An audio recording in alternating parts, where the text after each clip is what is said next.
Hey guys, today I got this to show you. I actually bought this a couple of days ago, including a couple of other spicy ramen. This is probably different than the 2 times spicy, so I don't know how this compares to the red one. Since this is a black one, this could probably be spicier than the red one. Look at the ingredients really carefully.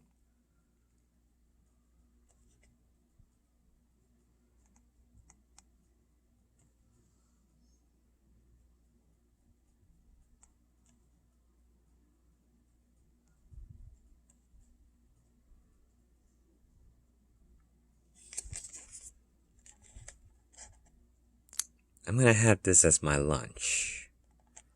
But as I said, I don't know how it compares to the 2 times spicy. So this is, and judging by how the chicken is blowing the fire like that, suggests that this is spicy. So